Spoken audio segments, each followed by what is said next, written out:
ही शुरुआत करेंगे। टाटा मोटर्स का Q2 का अपडेट आया और JLR की सेल्स इतनी कुछ खास अच्छी दिखाई नहीं दे रही है आशीष। यहाँ पर सेमीकंडक्टर की शॉर्टेज है, उसका इम्पैक्ट साफ देखने को मिल रहा है JLR सेल्स में। जो रिटेल सेल्स के आंकड़े आए हैं उसमें 4.9% तक की गिरावट है ईयर ऑन ईयर। दोनों यूनिट्स जैगुआर और लैंड रोवर मिलाकर 88,121 यूनिट्स बिकी हैं। अब इसमें अगर आप ब्रेकअप देखेंगे तो जैगुआर की सेल्स में लगभग 10% तक की गिरावट देखने को मिल रही है।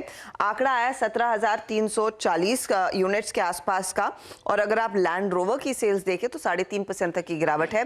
साल दर साल आंकड़ा है 70,781 यूनिट्स का। तो ये फिलहाल JLR के आंकड़े रिटेल फ्रंट पर थोड़े से नरम पड़ते हुए और उसका एक ओवरहैंग रह सकता है स्टॉक पर। दूसरी तरफ बंधन बैंक के एडवांसेस के डेटा पर अगर आप ध्यान देंगे तो 22% तक का इजाफा दर्ज हुआ है। ये साल दर साल का आंकड़ा है। 3% ही क्वार्टर ऑन क्वार्टर ग्रोथ देखने को मिली है। 99,374 करोड़ के एडवांसेस कंपनी ने लॉक इन किए हैं। डिपॉजिट ग्रोथ है ईयरली 21% तक का इजाफा देखने को मिला है। 7% तक की ग्रोथ देखने को मिल रही है क्वार्टरली बेसिस पर। रिटेल डिपॉजिट्स खासतौर से 7% बढ़ते हुए दिखाई दिए हैं। कासा रेशियो हालांकि जो 43.5% के आसपास था, ये लगभग 41% पर आकर स्लिप हो चुका है। तो वो एक थोड़ी सी चीज है जहां पर दबाव देखने को मिल रहा है। और कलेक्शन एफिशिएंसी 97% पर आ खड़ी हुई है, जो पिछले साल इसी तिमाही में 96% के आसपास थी। तो 1% इंप्रूव हुई है इनकी कलेक्शन एफिशिएंसी।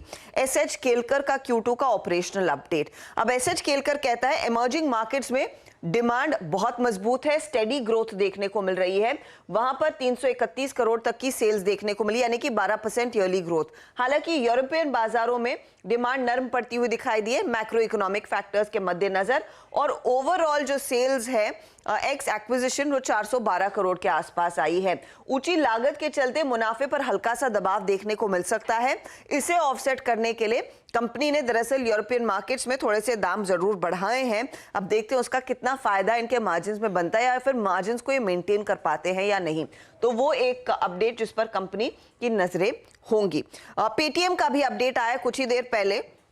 लोन आवंटन में 482% तक की ग्रोथ कंपनी पॉइंट कर रही है। 7,313 करोड़ के लोन्स पेटीएम ने दिए हैं सेकंड क्वार्टर में।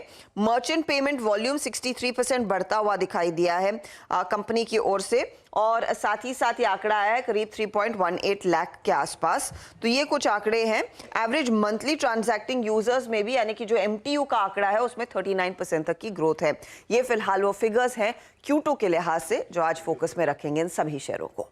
तो मोटा मोटी अपडेट थोड़े से कमजोर है ना, क्योंकि टाटा मोटर्स आप कह रहे हो वीक से हैं। एसएच केलकर भी कह रहा है यूरोप में पेन है, प्रॉफिटेबिलिटी पे इम्पैक्ट है। है और वो 412 करोड़ इसीलिए दिख रहा है क्योंकि कुछ एक्विजिशंस इन्होंने किए थे। उसको हटा देंगे तो फिर दबाव आता है।